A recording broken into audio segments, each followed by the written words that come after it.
This video is brought to you by Wicket Cricket Manager. Wagon Wheel podcast. I'm Jarrod Kimber. This is the show where I answer your questions. Well, I answer your questions if you support us on Patreon.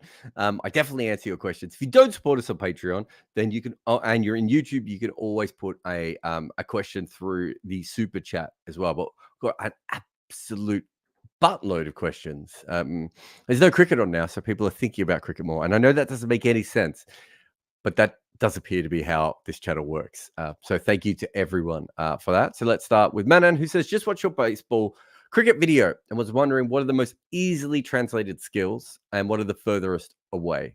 I think the easiest thing between baseball and cricket is the throwing. I think that makes the most sense. Obviously, the fielding is marginally different. So I did another episode with Kylie McDaniel about Arjun Namala, and the only position that I think is is marginally similar when it comes to fielding is the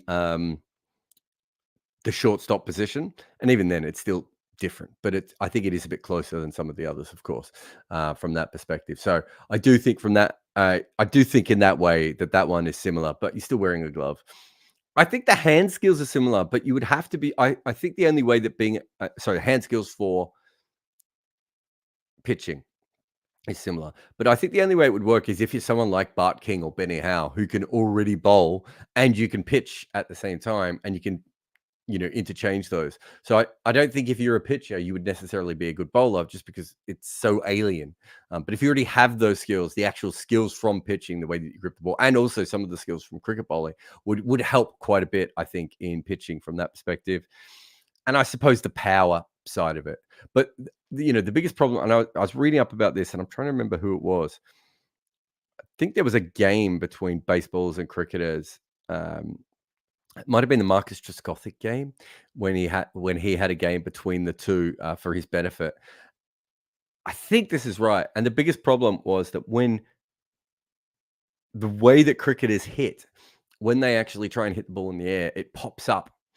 And they have a lot of trouble finding that. And I think that might change in the future, because if you look at the way that Joss Butler bats, and Jason Roy and these sorts of guys, the way they hit is probably a bit more similar to the baseball style. But I think traditionally the way that we sort of hit through the ball is very up when we're trying to get it lofted.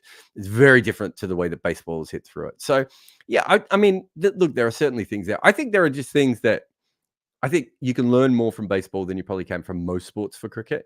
But I don't think there's any sport that really cricket shouldn't be trying to learn from. Sandip says, what's your schedule for the coming months? Any series you're covering? Can we expect World Cup related work? Yeah, so the World Cup will be the big one. Don't know. It's a very good question to ask me what I'm doing between now and the World Cup. We've got a bunch of big video projects that I've been working on for a while. Not all of them are cricket, but there's obviously a lot of cricket in there as well. So we've got a big video on Vinu Mankad that we're working on, a big one on all the spinners since Shane Warne. What else have I got? The Wobble Ball video I've been working on for 2 years. There's one on best. No, actually, that one might come later. And then there's a lot of World Cup content that we'll be looking at between now and then. I'm not. I've got some commentary work on England, New Zealand, but I don't think I have that much the work. So I thought what I was going to do is spend the next little while. There's some stuff on the podcasts that we're doing as well. There might be a new podcast series starting very, very soon. So from that perspective, we've got a few other things coming through. But yeah, the idea is to get out as many really good video essays and work on a bunch, but also have all of our World Cup content sorted. So there'll be video essays throughout the World Cup, and there'll also be the World Cup mood board. I don't know where I'm going to be and who I'm going to be working for during the World Cup. It might actually be in India for some of it. It's also possible I'm working for another company from somewhere else for some of it. So I'm trying to plan as many of the video essays ahead of time. So that's the main thing. There's just a lot of big projects that I've had on my books for so long that I haven't got to. So since we started this channel and we came up with the idea of, making these video essays, the first thing I wanted to make was the Vinu Mankad. And it's taken me all this time to get back around to it. So it's really doing a lot of projects. Like I've got one on number 11s that I've been working on for years as well. There's a lot of really cool stuff out there that I've been just sort of desperate to make. And a lot of it is World Cup dependent as well. So I can't wait to do a bunch of that. Aditya says, you often talk about Fazal Mahmood, Murali, and Hadley as the premier bowlers who are basically one-man attacks. Do you think Kapil Dev can be part of the discussion, although not at the same level? When he made his debut, India's spin quartet was finished, and it was not until the end of his career that bowlers like Srinath and Kumble came along. Yeah, I think the big difference, I'd have to go back through the wickets, but I think the big difference is that not only were those other three incredible wicket takers, that the percentage of wickets they took per game was a lot higher than I would say what Kapil Dev was. Kapil Dev might be on that upper echelon as well. I think Heath Streak is another guy who might have been up there. So there are certainly bowlers out there that have done it before, but Fazal Mahmood, Murali, and Hadley are the ones that really stick out from the last time I checked it. Curtly and Courtney are quite high up as well, even though they're not one-man attacks. And you look at the guys, who might average, 5.5, 6 wickets a game, compared to, say, Stuart Broad, who's closer to, 4 wickets a game. So there's a big difference. And, if you're having to bowl, Hadley just had to bowl extraordinarily long spells because they didn't, otherwise the pressure would come off, right? And I think Kapil Dev had to do that, but I don't think he quite matches the wickets per game. But I'm doing a lot of this off the top of my head. I know those are the three because I've researched it. I don't know Kapil Dev as well from wickets per game. Ditya again says, would you bracket Virat in the same class as Sachin, Dravid, Gavaskar when it comes to test match batting? Ooh, yes, not Sachin. Maybe not Gavaskar. Dravid's an interesting one. I would have thought Virat would be somewhere around where Dravid dropped. So because I haven't done the full test match ranking. So for those who don't know, working on this massive project of, ranking the top 50 batters of all time in test cricket, I would assume that Dravid is somewhere between 15 and 30, completely off the top of my head. And that would make sense if Virat was in that range as well. Gavaskar, perhaps a little bit higher than that. And as I said before, Sachin's probably, top 3, top 5, sort of situation. So I certainly don't think Virat would go in that. The dip that he's had is just too extreme, really. Not that it's all his fault, but still. Bazball, details versus vibes. I.e., beyond the initial policy about style, is there a detailed planning behind the scenes to back it up, or is it just all feel on the day? I appreciate that it's a bit more nuanced than that. Look, I think there have been times when the vibes have taken over, but everything I believe that they're doing within Bazball is, I think the vast majority is very planned and that they are thinking about it. So that was Thomas who asked that question as well. I think they are certainly thinking about it from that perspective of, what are we going to do? And then occasionally it's like, oh, let's just do the most attacking thing possible.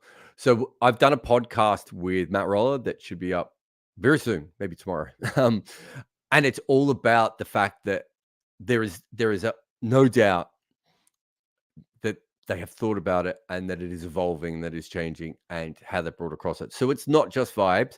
I think they go wrong quite often when they go to the vibes. I think they're at their absolute best when they start with a plan, but they're willing to divert from the plan based on game situations. Sometimes that will be being more attacking, and sometimes that will be being more defensive, and sometimes it'll be funky, and sometimes it'll be boring.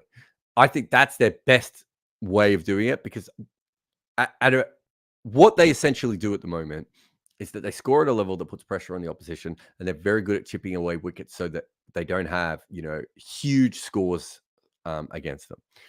Those two things are very, very repeatable and should work a lot. If you get too sucked up in we're the most attacking, entertaining team in the world, you can destroy what you do well. So I think they have to keep a bit of that cocoon there because they have to believe in this funky plan.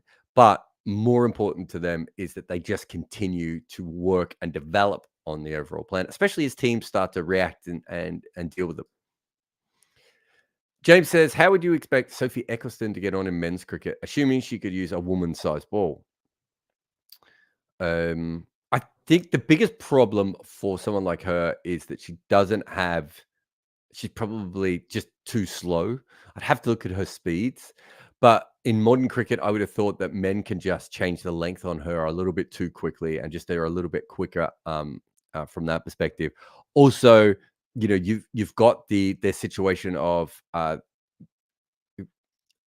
the ability to muscle her back down the ground when she's slightly off length. Doesn't happen as much in women's cricket just because, uh, women don't hit as many sixes, so they have to be a bit cleverer with how they attack. So those things would definitely bother Sophie Eccleston. Because I don't know her speeds off the top of my head. I want to say Hypercourse needs to be in the comments for this, but I want to say that there are certain pitches, maybe your sort of Bangladesh pitches, where I actually think she'd be quite handy. But I think there'd be a lot of wickets where she wouldn't be putting the revolutions on the ball. She wouldn't be getting the bounce, and she wouldn't quite be quick enough to bother people. But at the lower levels of men's cricket, I still think that she would be quite handy. I mean, if I remember talking to Holly Colvin, and Holly Colvin nowhere near, sorry, Holly, but nowhere near as good a bowler as Sophie Eccleston. I'm pretty sure Holly Colvin would agree with that as well. But I remember Holly talking to me about bowling to men as a spinner, and a lot of the success that she had was the apprehension, right? That I've seen when women play sport against men. That's a big thing. That apprehension of, not wanting your mates to make fun of you and, all that sort of stuff. And, there's that great moment in softball where the softball pitcher, whose name I've forgotten, but goes up against the greatest baseball hitters and they can't hit him. And by the end, some of the hitters, and these are like Hall of Fame baseball hitters, refuse to go out and face her, right? And there is that apprehension, from that perspective. And spin is such a weird thing. I don't think male cricketers would have the same kind of feeling about going up against, I don't know, Ismail or, the faster Elise Perry or, the faster bowlers. But the spinners, your brain works. So it's a really interesting question. But I don't think she'd be a massive success. Fantastic in the women's game, though, of course. George says, was watching the 100 yesterday, and they were showing the many different variations of Benny Howe. Is there anyone in international cricket at the moment who is similar to him in just the sheer number of different balls he can bowl? No. There is no one that I am aware of who has as many deliveries.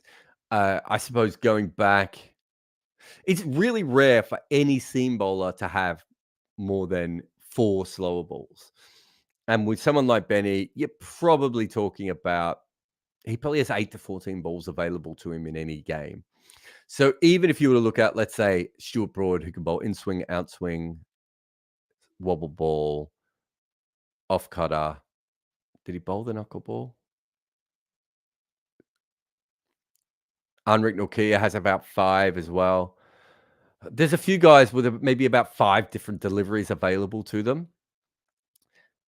I might be forgetting some that might have 6 or 7. But Benny Howe is, I mean, he talks about having 40 or 50 balls, and he talks about them in stages of development. It's not like he can bowl them all in a game. But I've never heard of any bowler having more than 7 or 8. And it's, the way that Benny's mind works is this, he's always got a ball in his hand. He's always he's a very creative person in that, from that perspective. That's not how normal bowlers are, if we're being honest. And Neuron says, what is the easiest position to bat in tests? Many say that is number 6. But that position requires the batter to either play the second new ball or bat with the tail and rebuild after a collapse. And they have lesser reviews to work with. Number 6 is by far the easiest position. Well, number 6 is by far the easiest. So if you work it out, the best way to work this out is that a wicket falls about every 10 overs in test match cricket. Right. So your first drop comes in at 10, your second drop comes in at 20, your third drop comes in at 30, your fourth drop comes in at 40 overs. So when you're talking about the second new ball, the vast majority of times I don't know why I wrote that down. It's like I had to count in tens. The vast majority of number 6s are coming in around that 40 to 50 over marker, sometimes slightly before, sometimes slightly after. You're a long way away from the new ball then. You're right in the heart of the ball being soft. The spinners don't have a hard ball. So even if you're facing the spinners, it's not turning as quickly. there's far less pressure on you than at any other stage. Chances are, so what did I say, 40 over mark. So your main strike bowlers in the opposition, if they're seamers, have already had 2 spells. Your spinner is probably in the middle of a longish spell. If you've got a couple of spinners in the subcontinent, they're probably in the middle of a longish spell. Ball's not spinning as quickly as it was before. It's not bouncing as much. Yeah, way better place to bat than anywhere else. It is the dream position. It's why it's used for all-rounders, and it's why it's used for young batters coming in, because it is just by far the easiest to go in. The only bit that is tricky, as you said, is batting with the tail. I don't know. I don't want to speak for all batters. I never thought that was as hard as other people thought it was. I know we have specialists, and there are guys who are absolutely brilliant at it. We have players who are not particularly brilliant at it. I've never heard of anyone being dropped because they don't play bat well with the tail, though. Do you know what I mean? That's not really your job, and some people are just slightly better at it. And I'm not sure that number 6. Usually at number 6, you're batting with the 4 and the 5 and the 7 and the 8, right? So you're not batting with the 9, 10, and 11 as often, unless you're a great number 6. And then it doesn't matter if you're good at batting with the tail or not, because you're a great number 6. So you're already making your team better. Swami Nathan says, why have I lost it? While chatting with Bayram about lack of hitters in Indian law order, why did you disregard mentioning Shah Rukh Khan in Punjab Kings or Deepak Chahar? In your opinion, are they no good as batters who can club a ball around or can hit a 6? Isn't also Shivan Dubey worth a look? So Shivan Dubey is actually a very good example of what I'm talking about, where he's already been moved up the order, right? So you're already seeing a situation again where instead of trying to find a guy who's great batting in the middle order, they're already starting to move him up, right? And you see this sort of thing again and again. And so from that perspective, that's the kind of the issue that I'm talking about. Shah Rukh Khan had a strike rate of 108 in his second year. Was it 108? Yeah, 108 in his second year. And again, I think if he is really good, he'll get moved up the order again. So I think he struck at 170 or so in the latest year. Was it 170 or 175? It was around 170 anyway. That's great. We're going to have to see more of that. But again, I think he will end up being moved up the order, which is kind of what I'm saying. And who's the other one you said? Deepak Chahar is exactly the kind of cricketer I think that India needs to create more of. I've talked about him a lot. But you do have to remember when I am doing a podcast like that, Swami Nathan, suddenly a question has come up. And we are just riffing off the top of our head. If you expect me to remember every single player, I'm not going to. But the point is that if you compare this to other nations, they have multitudes of these players, and I still don't think India does. Where are we? Niran says, I heard you talk a lot about the 1998 Oval Test. However, outside of Sri Lanka, this game rarely gets mentioned. Was it as important a game in the context of history of cricket? I don't know. It's a really interesting game because we see white ball batting in a red ball situation. It's a really interesting game because what Sri Lanka do is go completely against convention and go into it from a cockiness that most teams, especially a team like Sri Lanka, wouldn't normally have. And it obviously builds their reputation in England. Yeah, it's a really good question there. And I'm not sure how important that game is in the context of cricket history. But it comes at a really important moment, I think, because it's just before Australia get really aggressive as well. And it also comes at a really important moment in that you have a team who's won a World Cup, but is not really respected by England, the most important team. So I think there are some very, very interesting parts of that game. I think in part because it's a one-off game, right? It wasn't as, we are trained to take series more seriously, right? And so from that point of view, it's a weird moment in time. But I do think that I think it certainly has a plot. I think if you were doing, which, Bayram's listening, I might end up, it might be something that we'll do in the future. But I think if you're doing the 20 most interesting test matches of all time, I think this has got a fair play of being in the top 20, right? Like, I really think this is a game that would be hard to overlook. So I do think whether that makes it influential or important, I don't know, but it's certainly interesting. Satchmo says, which 3 fast bowlers would you pick for all-time 11, or would you stack the team with all-rounders? I would probably stack the team with all-rounders because you can get Keith Miller, Imran Khan, Callis, Sobers in. I mean, Keith Miller and Imran Khan, you have 2, and you can put Sean Pollock there as well if you wanted. But in Keith Miller and Imran Khan, if you look at their peaks, 2 of the greatest bowlers in cricket anyway, and then you get their batting. And in Callis and Sobers, you've got a lot there. And if you throw in Sean Pollock, you've got fast bowling, you've got swing bowling, you've got seam bowling, you've got left arm, you've got a bit of spin with Sobers. So I think that would be my way of doing it. But if you are just asking who my 3 fast bowlers are, I'm not going to put Sid Barnes in because I think he's a spinner. I think I would go Marshall, Garner, McGrath, but I've got a bit of a Wasim Akram left arm question that I want to pose myself, I think, in that one. Also, if you play Wasim Akram ahead of Garner because Garner and McGrath are a little bit redundant. But I think that Garner's the best first change bowler in the history of the sport. And I think he's massively underrated, as I've probably said in every podcast I've done.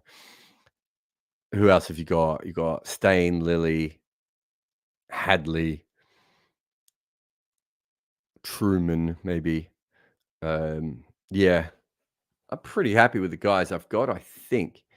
And then obviously we're still waiting on, I suppose, Cummins and maybe even Bumrah and Rabada just to see how they go over the next couple of years. Cummins is the only one of that, or maybe Bumrah as well, is the only one where I can really see him making a huge play at that list. And I think they're all a step behind, as great as they all are. James says, are elite teams looking for players with a specific psychological makeup to fit their team's philosophy? Or are they simply looking for the best players and fitting philosophies around the players they have? So the England 2010, 2011 sort of period was very much about this. They used to do the Myers-Briggs tests, which, if you're not aware of, a complete sham of a psychological test. England was all in on that. They absolutely loved it. And so that was the only team I was aware of that went from that point of view. I do think that Australia, there's many stories of Australia not picking some of their best players because they don't think they are aggressive enough or attacking enough or confident enough. So that has certainly happened before. So I do think that happens, but I think more often what you do is you look at the team that you have and you try and fit a philosophy around the team rather than the other way. But there are coaches who have the ability to probably, push in that direction as well. James says, do domestic first-class teams do any kind of specific training for new players to adapt to playing 4-day games coming from club cricket where they're playing 1 or 2-day games? It's a very good question. I don't think so. I would have to ask some coaches because I know this is something I've talked about before where it's a really weird thing. You're 16 and 17, you're probably not playing a lot of 2-day or 3-day cricket. And then suddenly you sign a contract and you're playing 4-day cricket. And if you're any good, you're playing 5-day cricket after that, right? I do think it's a huge jump up and it's something in our sport we haven't quite factored in. But I would be interested to know. I would say that there are probably within England, Australia, India, South Africa, off the top of my head, there is a little bit of junior academy style 3 and 4-day cricket. So there is something coming up, but it's clearly not as common. And I do think it's an issue sometimes in first class cricket. So yeah, no, it is a very good one. I don't know if I have a perfect answer for that, James, but yes, it's something I've thought about before. Anyway, let's take a short break here on Wagon Wheel. I remain Jarrod Kimber, and after the break, we'll get to some more questions from the Patreon. This video is brought to you by Wicket Cricket Manager. I'm a test guy, but I understand I live in a T20 world. So I'm still going to chat for hours about the inner workings of wrist positions or make long-form documentaries on Kiwi openers. But I also have to work out how to make that work for the T20 society we live in. Well, actually, I don't do that. That is what Memento does. Its artificial intelligence takes my test-length videos and podcasts and turns them into death hitting in T20. Short, sharp, wearing matching outfits. If you make content and you want to slice it up into individual innings, get Memento. Welcome back. It's another one from James. He's got a hat trick here. What makes some deliveries swing later than others? Is this something bowlers can control? It's all about the wrist position being absolutely perfect, I believe. And so if you have a flawed wrist position, but the seam is still in the right area, the ball will go earlier. And the idea is if you get your wrist exactly in the right place, it should go straight and then swing. All balls that swing do swing a little bit out of the hand, though. I think what you're really talking about is the variation. But I believe that's what that the thinking is, that if you can get your wrist absolutely perfect and while you're swinging it, you then have the ability to get the ball down as far as possible. So they call it in baseball. Oh my god, do they call it the tube? And I know they're starting to talk about this in cricket a little bit as well. Maybe they call it the barrel in baseball. Of essentially what you want the ball to do is break as late as possible, right? And so there is a big part of getting the ball down as far as possible and then having it break. And I think the idea is, certainly the last time I talked to any bowlers, was that if your wrist is immaculately behind the ball, you're much more likely to get late swing. And if your wrist falls away, but the arm and the seam are still in roughly the right position, it will swing, but it will swing out of the hand. I can bowl outswing, and my outswing always goes out of the hand. I bowl like big boomerang like deliveries. And I know that my wrist is never anywhere near the right position, but obviously I've worked out enough of the other stuff to make it work. So that logic does hold up in my mind, whether it's correct or not, I don't know. Patrick says, with the news of Steve Smith opening in T20s for Australia, who do you think are the best candidates over the next 5 years, and opinions on Ash Chandrasingh's chances of making it? The Steve Smith thing is interesting because they've got a long time to commit to someone, and it feels like they're essential. It feels like they're trying to fit in their best player rather than pick their best team. So I'm a little bit worried about that. Can Mitch Marsh not open? I mean, I would have thought Mitch Marsh and Cameron Green you have David Warner to the World Cup and you have either Mitch Marsh or Cameron Green as your openers. Maybe you don't want Mitch Marsh to open, so Cameron Green makes more sense. And then Mitch Marsh bats at number 3. I don't really see the point of Smith as a T20 opener for Australia.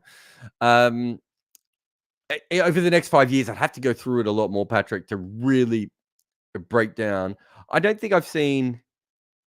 Trying to think. There's some good players out there. I'm not sure I've seen anyone who I think is an opener, though. But yeah. But I mean, Cameron Green should be the opener over that next 5-year period. And then you're probably just looking at one person to play at the other end. I don't know if that is Mitch Marsh or, what sort of situation you have. They've still got Marcus Stoinis if they want to as well, which gives them a little bit of flexibility. I'm trying to think. There's someone else I'm missing who's obvious as well. But yeah, Ash Chandrasinghe. Look, he's Victorian, so obviously I think he'll make it, and he'll be a star. No, what's his strike rate? 23. So let's just work on how Test cricket works. If you average 40 in first class cricket, you're probably going to average between 35 and 37, right? And I'm talking about in average. If we do the same thing with his strike rate, he's going to have a strike rate of 18 to 20. I don't think he can play Test cricket with a strike rate of 18 to 20. I think if you cannot get off strike more than once every 5 balls, I think the best bowlers in the world will just dismiss you. It's not... He would have to be BJ Watling or Craig Brathwaite levels of defense. And I've seen him play. I think he's really good. I'm not quite sure he's at their level. And even they score a little bit quicker than that. In fact, they score a lot quicker than that. I want him to work. I think he just has to find. I don't think he has to strike at much more than 35, right? But he does have to strike at much more. He does have to strike at 35 at first class level to even have a chance of being successful at Test cricket. I actually think it's more important to score slightly quicker at Test cricket than it is in first class cricket, because quite often in first class cricket, the bowlers are not genuine strike bowlers. Your genuine strike bowlers usually end up in Test cricket. So in first class cricket, you will give. I was going to say Tim Murtagh, but Tim Murtagh's too good a bowler. But you will give a really good first class bowler. You can face 6 dot balls of them if you're a Test quality batter without too much trouble, right? You probably don't want to give them 12 balls or 18 balls or 24 balls, but you can give them 6. I'm not sure you can give Vernon Philander 6 balls, or Muhammad Abbas 6 balls, or Jimmy Anderson 6 balls, or Ashwin 6 balls. These sorts of people, you have to be able to get off strike at a certain point. And I do worry he'll ever be able to do that. Plus, he didn't make a lot of runs last year. I think it was last year, wasn't it, where he failed?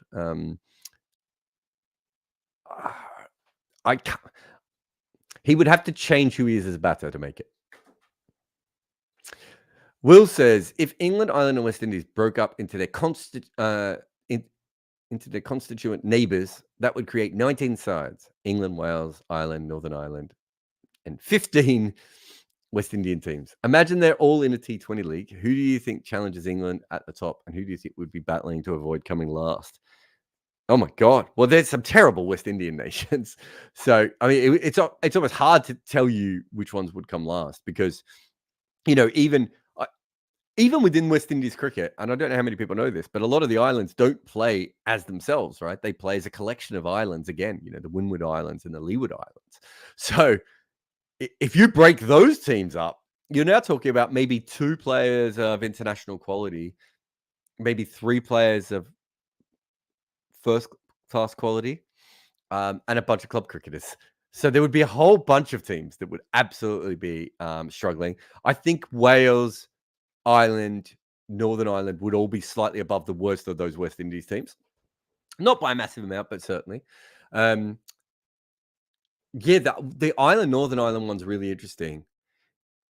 I would think that England obviously is number 1, as you said. Then you would have Ireland, Northern Ireland, Barbados, Trinidad, Guyana would be the 5 teams. And I would have Wales probably at the end of that. But I think they would be the 5 teams that would be the strongest. I suppose based on recent history, you would have to say either Trini or Barbados, although Guyana has got a lot of good cricketers coming through at the moment. The Bayesian 11s have been really, really good. Jamaica is not far away as well at times. So, okay, this is completely off the top of my head without looking at any details of any of these players, but I would probably have England. I don't even know where to rank the 2 islands. I'd probably have England, Barbados, Barbados. Then that would be tier 1, tier 2. And with Barbados, I would probably have the 2 islands and Guyana and Trinidad. And then I would have Jamaica, Wales, maybe just below that. And then a lot of random West Indian countries below that would be my guess. I would think Wales is on that level, but maybe I'm being too bullish on Wales in that one. I'm trying to go through my mind right at the moment to work out which players are Irish and Northern Irish, to work out who would have the better team at the moment. I think traditionally it would be the Southern Ireland, but of recent time, well, not Southern Ireland, Republic of Ireland, but of recent times, I kind of wonder if it's not Northern Ireland. But I don't know how to separate those 2. Will says, enjoyed the uncovered discussion about Indian cricket's treatment of fans. As India continues to become more affluent, do you think this problem will solve itself by venues realizing that with a bit more organization and care, they could start charging fans more money for tickets? No, because I don't think that there'll ever be enough money in Indian ticket sales to change those kinds of things compared to what they make off TV and streaming and sponsors. I don't think you'll ever have a situation where Indian cricket well, Indian society is, I don't know, what would you pay for an NFL ticket? Like 150 quid or 150 US or something like that. What do you pay for a Premier League ticket? Probably, be anywhere between 30 and 100 quid. Again, depending on the teams, Ashes or top test matches in England are 80 quid. I don't think you're going to get to those kinds of levels in India, certainly in the short term, not in the next 10 or 15 years. Who knows what India is going to be like in 20 years, because I've never seen a society change as quickly and rapidly in so many different directions as India is. I don't think anyone has. Maybe China, maybe Japan after World War II. It's not a thing that we're used to seeing. So I don't know if we can make that sort of a bold assumption. But over the 20 years, I don't think they'd make enough money for charging tickets to make their stadiums better. It doesn't mean that they won't make their stadiums better and they won't start treating their fans better. But I don't think it will be ticket prices that necessarily do that well. Vikas says, what's wrong with the BCB? They've made Shakib their captain at least 10 times in the past. He stepped down many times, I think in different formats. Now, again, they want him to captain their ODI side at the World Cup. Can't they make someone new their captain, like Little Das, who could lead them for a 4 or 5 year period? Yeah, I think before the World Cup, I've got no problem with them going back to an experienced player. But they are in a... I'm trying to think, what's the best... they're in a very unhealthy relationship with Shakib, right? And they have been for like forever. He's a difficult person for them. He was a star at a young age. He is one of the greatest all-rounders of his generation, but he's also been involved with match fixing. He's also pointed his groin on camera and done all these random things all the way through that just don't, line up with what they would want. But he's so talented and he's a really smart cricketer that I can see why they want him to lead the side. I don't think I have a problem with them making him captain for this World Cup, but I think you're right. I think pretty much almost straight away, I would be making a decision going ahead for them to start to look at the next generation. But I don't think this is an accident, Vikas, right? I think it is. They probably know their players better than we do, and they've probably been waiting for someone to come through, feel comfortable enough, be a natural leader, maybe, want the job, and be sure that they're going to be in the team. That's not always easy, and it hasn't always been easy for Bangladesh cricket. I'm not protecting the BCB here because it's, as you rightly point out, it's nuts. But I do understand how these things happen, or why they happen, I should say. Philip says, if you're making an ODI squad but have to choose from T20 and Test only specialists, how would you make up your team? Test specialist batting with T20 bowling lineup, or vice versa? Some fun examples are a Jimmy Anderson-led attack defending a total set by Jason Roy and Dimith Karunaratne. I would have my best strike bowlers in Test cricket with my best T20 batters. Because if you're a strike bowler in Test cricket, chances are you're going to take some kind of wickets in T20. And your team should be making fairly fast scores as T20 specialists then. And you should at least be able to so even if you make slightly less runs on overall, or even if you get bowled out more often because you're going harder as T20 batting lineup, I think you'll be in a situation there where you are still making some amount of runs and occasionally putting pressure back on the opposition. And then you bring in your strike bowlers and you have the ability to take wickets in one-day cricket all the way through with those kinds of bowlers. So I think that makes the best. I think that's how I would do it. Because the opposite is you make mediocre totals and then you have T20 bowlers who are kind of defensive specialists more by nature. I don't think those two things match up. Bobby O says, which stat as is produces a better top list of all-time talent in your opinion? Career average or career runs and wickets for batters and bowlers respectively? I.e. average Bradman, Brook, Voges versus total runs of Tendulkar, Ponting, Kallis.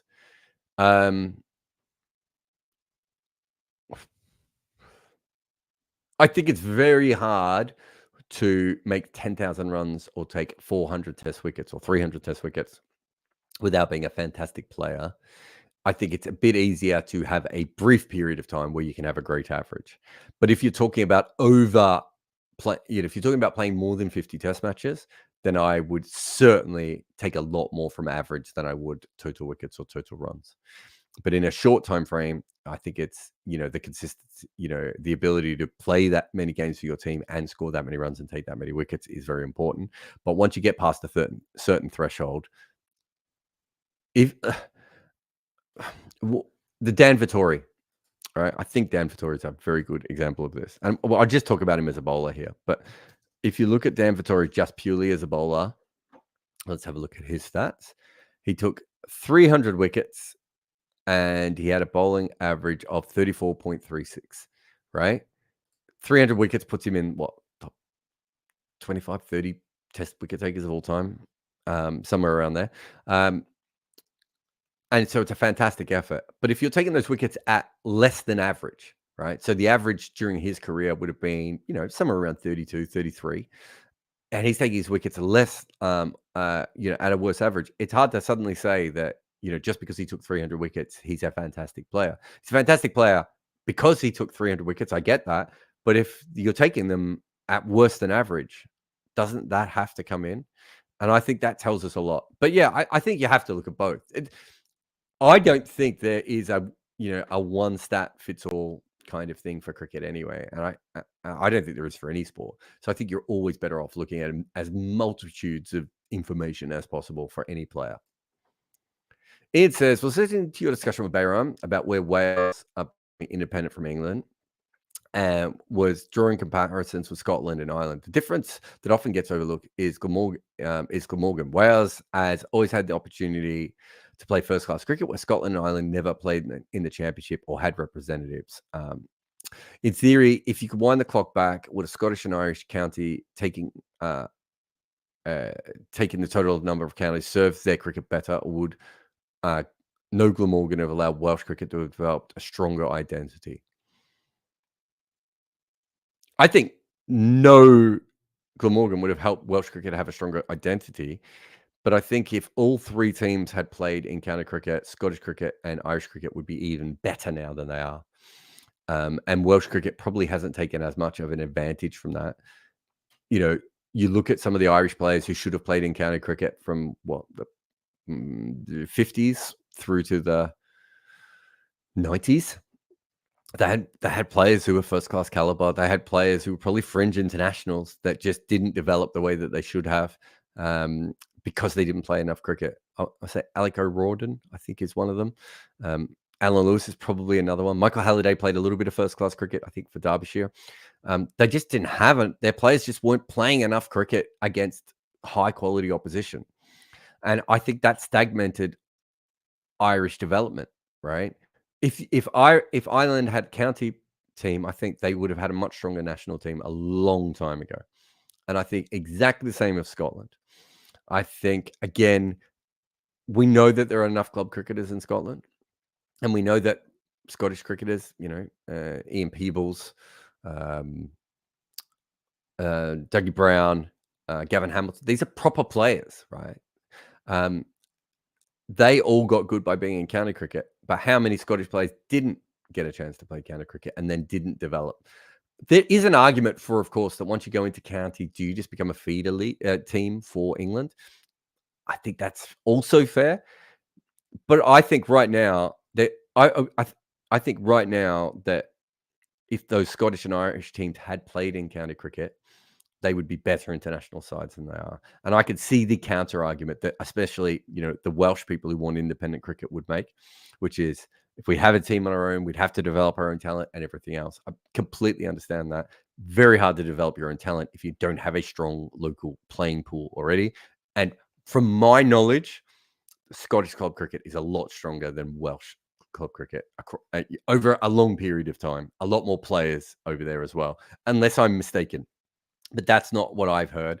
And so from that, I think that that they are probably been better off to have that. But I also get the idea of, why would Welsh the Welsh government push their cricketers to be better if they're just going to play for the England team, right? It's the England and Wales Cricket Board, right?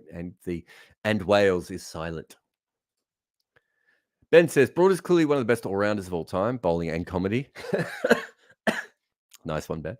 How do you think he'd go as a commentator? Look, I've got high hopes for him as a commentator, but I've had high hopes for a lot of people as commentators, and it hasn't worked out. I said this before. I think the best player turned commentator of recent times was Shane Watson, and I had no hopes for Shane Watson, and he was absolutely brilliant at commentary.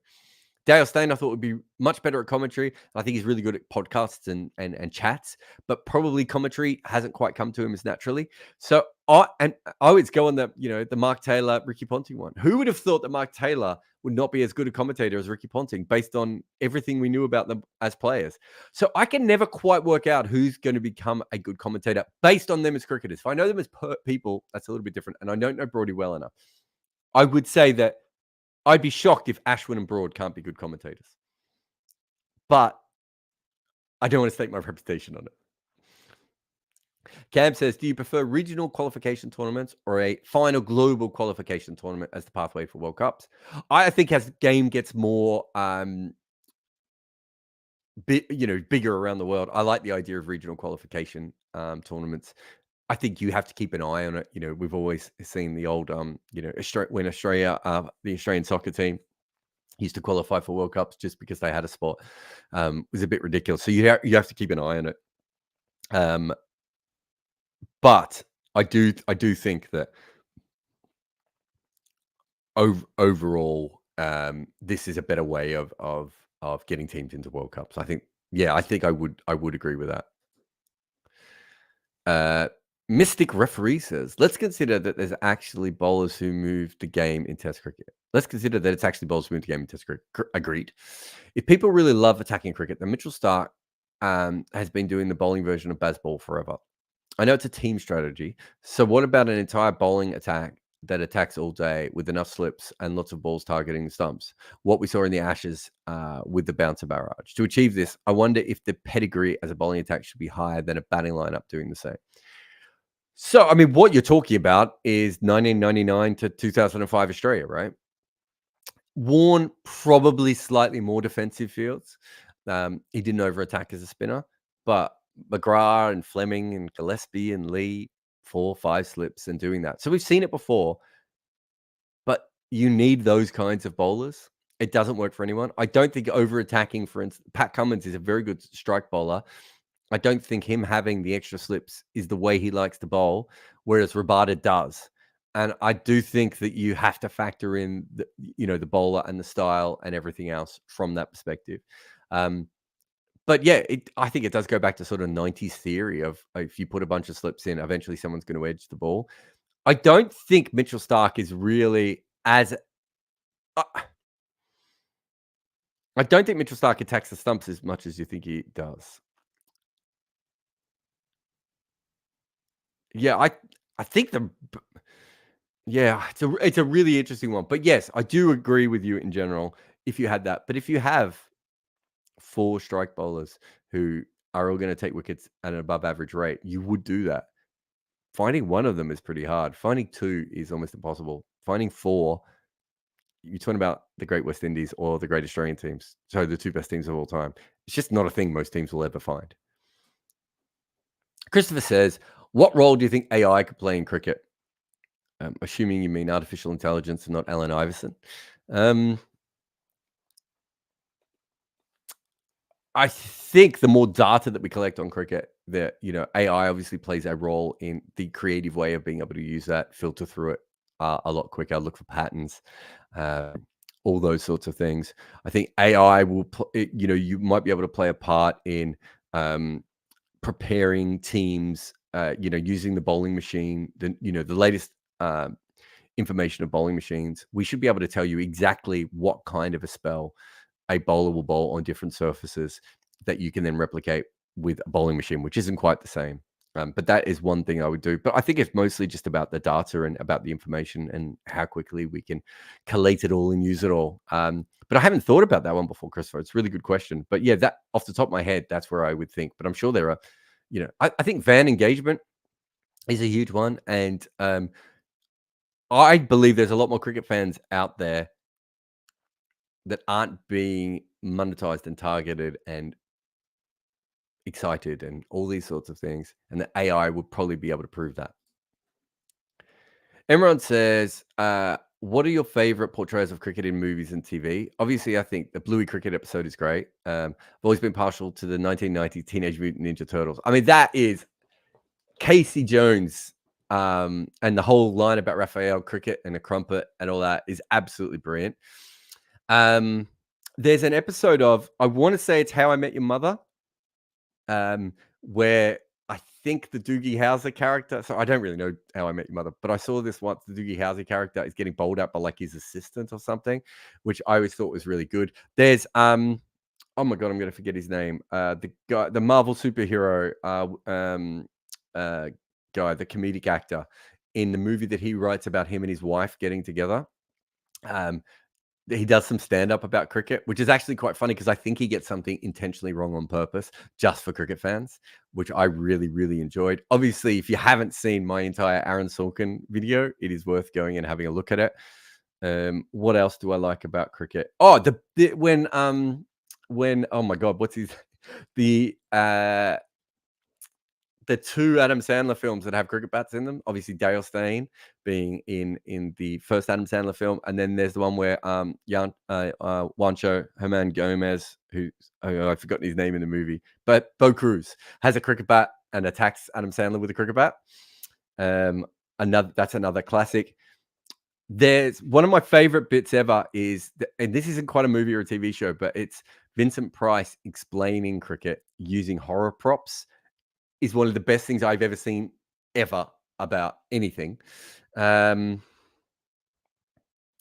like the cricket / baseball / bat trap scene in Fantastic Mr. Fox. Huge fan of that scene.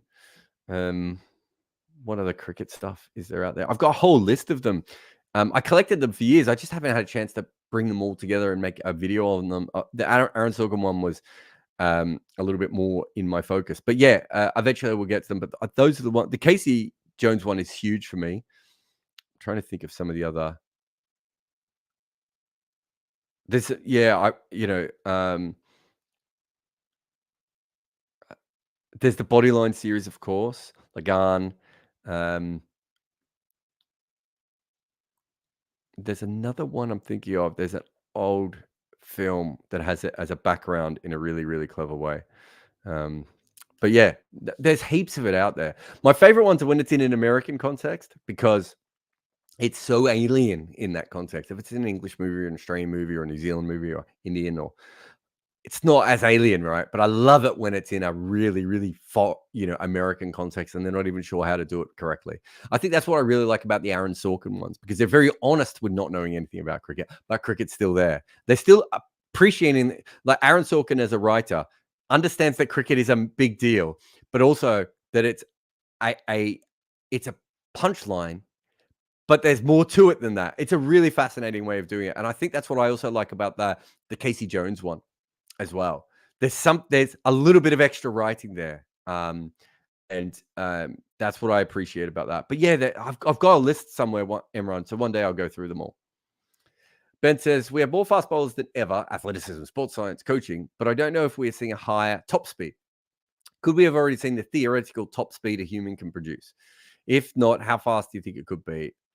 I think that the modern speed guns are a lot more accurate, and Mark Wood or Unrick Norkey are probably the fastest bowlers we've ever had. Sorry, Brett Lee and Shoaib Akhtar. And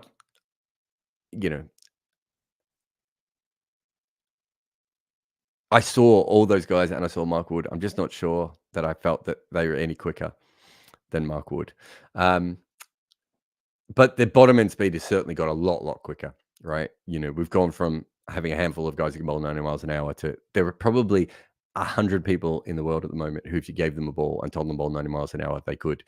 We've never been in a position before. So I do understand your theoretical top speed. I still think we can get slightly faster based on I think the consistency of speed that Unwritten Nokia and Michael Wood specifically have bowled with, which suggests to me that as we grow the game, we're going to find more and more athletes who have the ability to do that, which will be matched with the sports science. And I also think with T20 cricket, there'll be more of a reason to bowl that fast.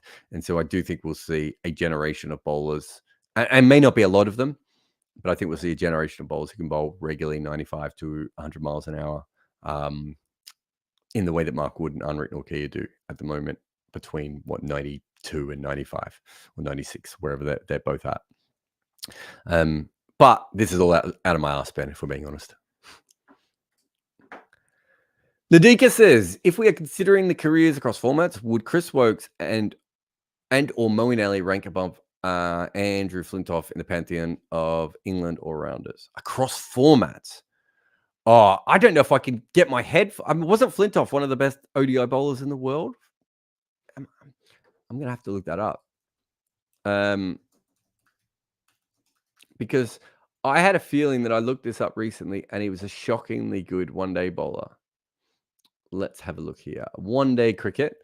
He had a bowling average of 24 and an economy rate of 4.4.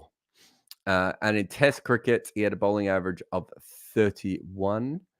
Sorry, that's batting. Test cricket had a bowling average of 32. I'd still pick Flintoff over either of those two players. I understand when you talk about longevity and how good they were, but I think if you put Flintoff into this side right now, if you put Flintoff into almost any of those sides when he had, any physicality left in his body at all, any athleticism left in his body, he's a better bat than Moeen Ali and a better bowler than Moeen Ali. And he's a better bat than Chris Wokes and a better bowler than Chris Wokes. And I don't think there's anything. I think there are certain conditions. Obviously, when it's spinning, you prefer to have Moeen Ali, and when it's a green seamer, you prefer to have Chris Wokes. But pitch for pitch, all around the world, I think Flintoff was a better player. I will give you the fact that he was kind of a peak player. He had incredible peaks, and maybe some other times he wasn't as good. But I think if you're considering across formats, I would certainly. I think I forget T20 because he didn't play much of it. But I think if you're thinking one-day cricket and Test cricket, I would certainly pick Flintoff above both those players. But I also think it's a very fair thing to bring up. Madden says, is there an explanation to Surya's difference in form between ODIs and T20s? It's so hard not to pick him in the ODI squad. So I've talked about this quite a bit, but the best example of this was recently when England played a bunch of one-dayers in South Africa. And Joss Buttler said, we have to relearn how to play one-day cricket because they hadn't been playing it, right? And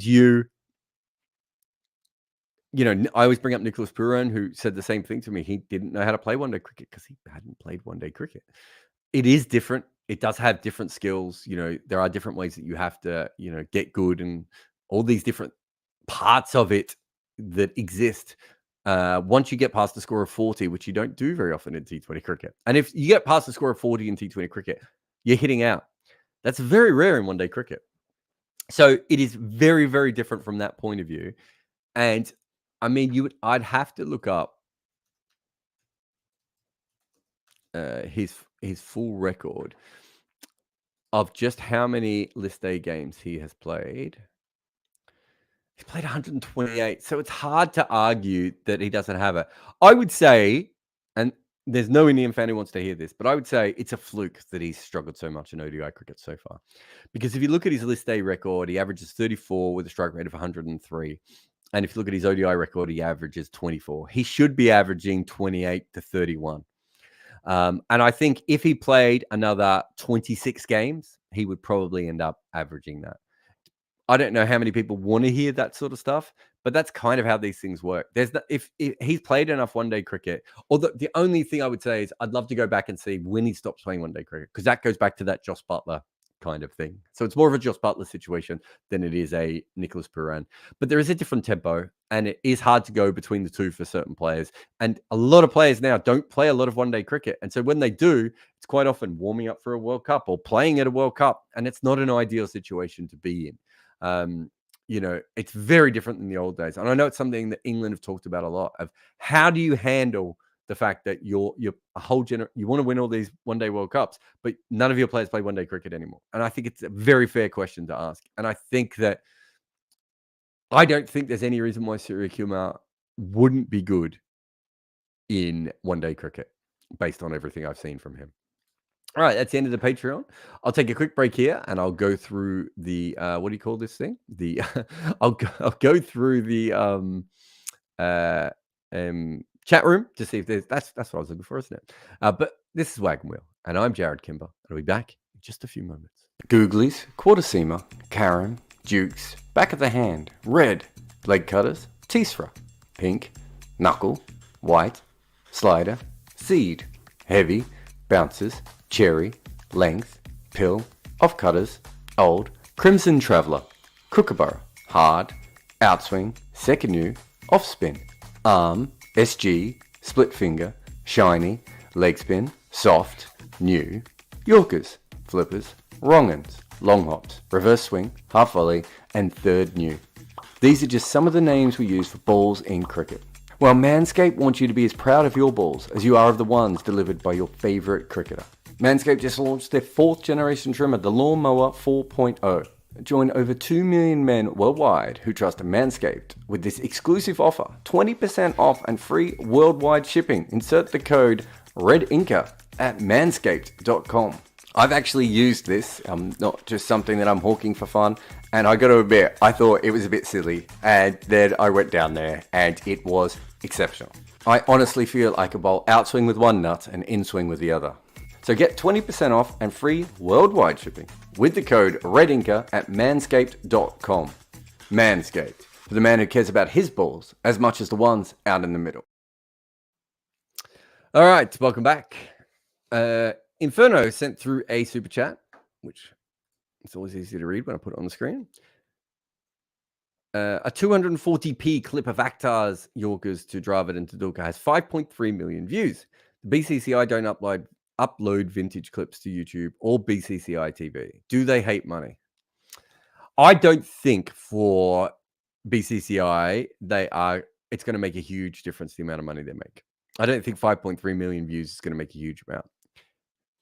But I do think it's idiotic and it's stupid. And again, it's a way of ripping off the fans, right? And then if you put that video up, they will take it back down if their copyright lawyers come across it.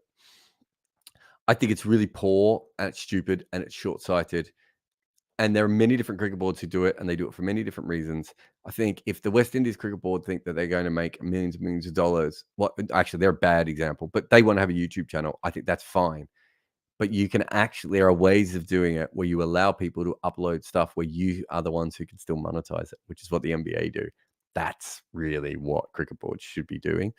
And the other way of doing it is you're not even to worry about that and just go, it's all promotion for our game. It's all promotion for whoever we've signed a deal with. You want to watch this cricket, you still have to sign up for this service or get this cell phone or, become a Sky subscriber, whatever that may be.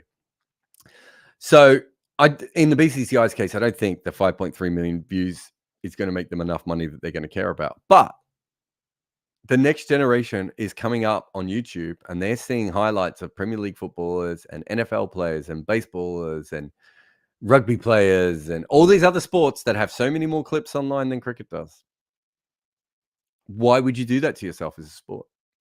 Why would you alienate yourself from the next generation for something that doesn't even, it's pointless, right? It's such a stupid way of doing it. So yeah, from that point of view, but you're right, Inferno. If they had, I don't know, a proper archivist, what's it called? Desi Robelinda. I forget his proper name.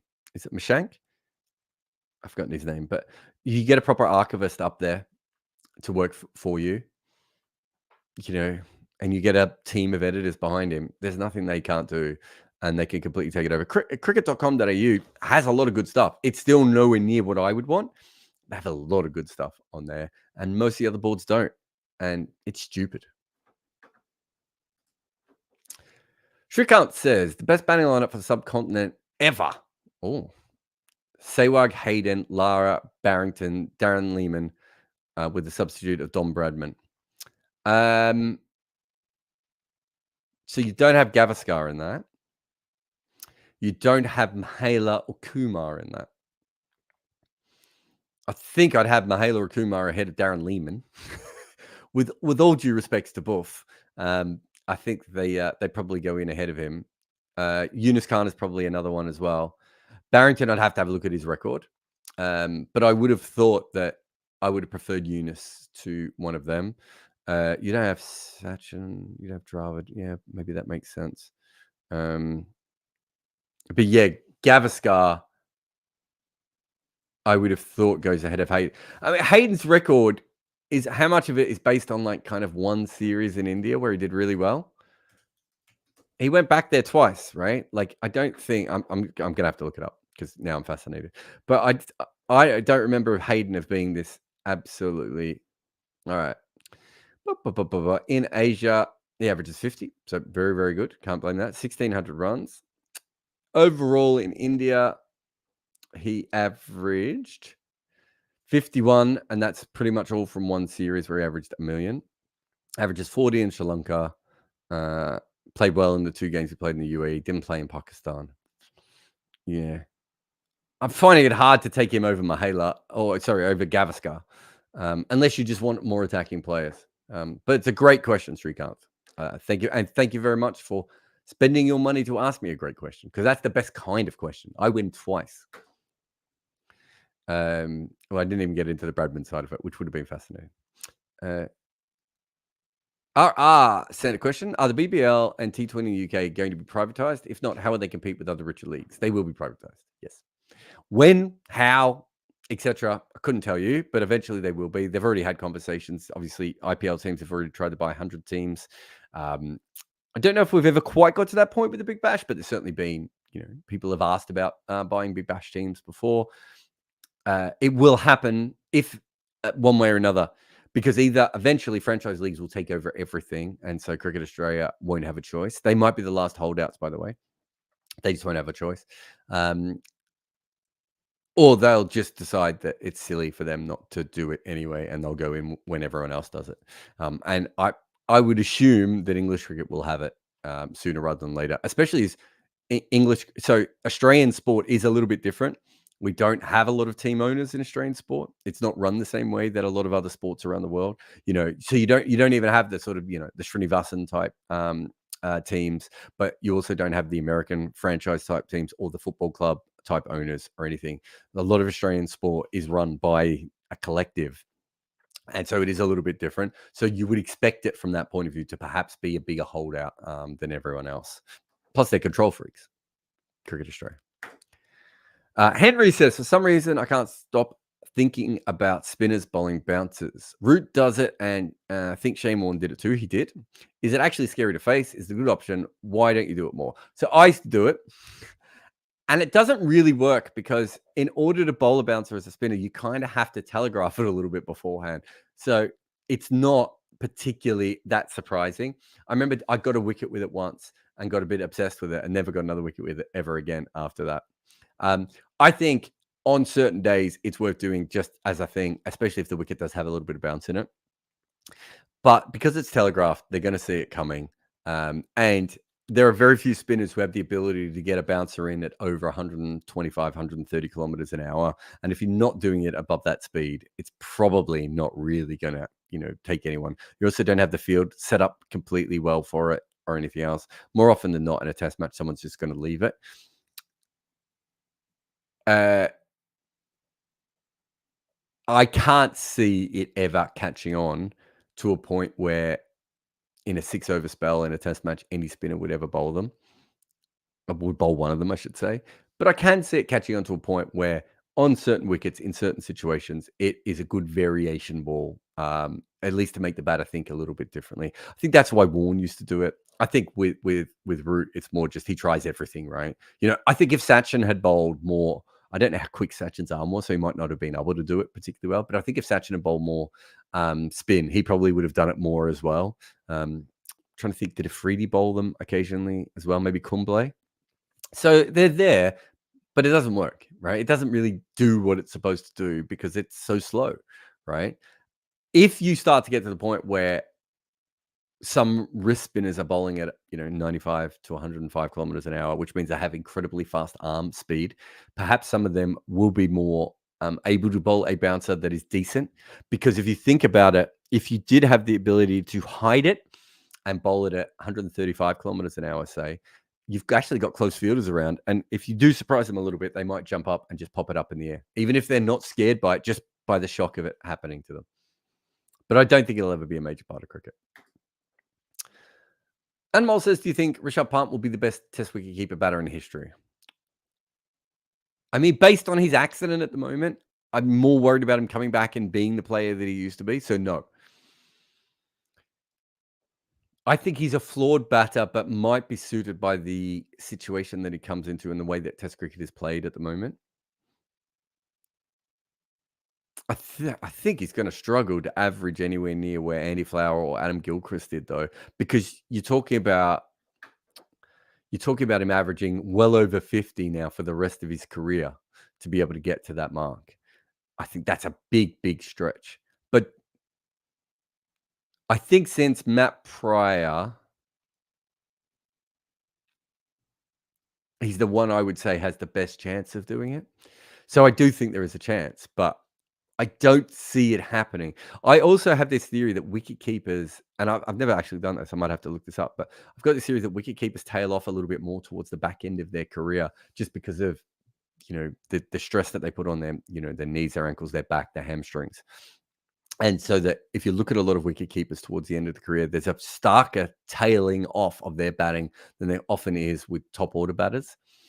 So it certainly happened with Pryor, certainly happened with Ian Healy, certainly happened with Adam Gilchrist. Those are just off the top of my head of players who just by the end of their career couldn't bat the way that they wanted to anymore. And if that's the case, let's say Rishabh Pant averages 52 for the next 6 years when he comes back. But then he is averaging 35 for the next 3 years after that. Because he's still Rishabh Pant and he can still win you games and he's still a very good wicket keeper, right? I'm just assuming all these things. Then his overall mark will drop again. And I think that does happen quite a bit with wicket keepers. Because and maybe it's because they stay in the team a little bit longer because they have a second skill. I don't know. I don't know what the reason is. But yeah, I'd be shocked if that was the case. Grizzly Hand says Sean Tate 160 was fairly recent. It was, but there's a lot of changes in the way that we detect the speed of balls since Akhtar, Lee, and Tate. In, let's say 2012, 2014. There's been a lot of changes in the way that the records are kept. Now we discount the fluke balls. So there's that ball that Akhtar bowled in the 2011 World Cup, which we know he wasn't at 163 kilometers an hour. Now, Hawkeye are very good at just flicking those balls away, as are some of the other people who do all that sort of technology. The ball is tracked all the way through, all these different things that we know. I trust the speeds now more than I have before.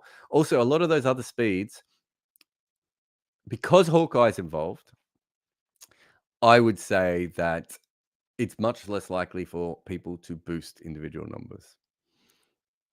Whereas before, there was a lot of boosting. Now, there's still, Adam Collins talks about the sky tax of, every bowler's 5 kilometers quicker when they bowl on sky than anywhere else.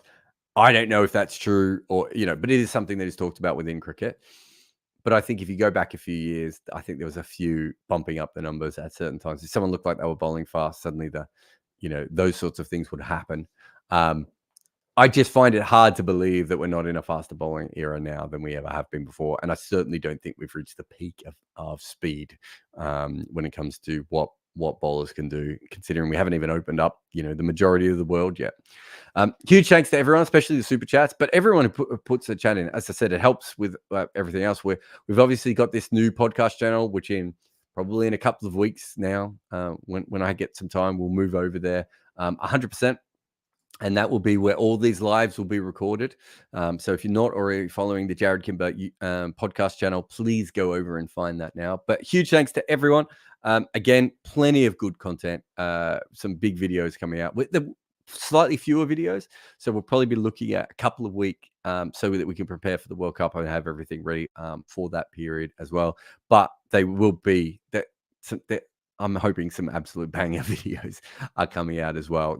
Some projects I've been working on for a very, very long time.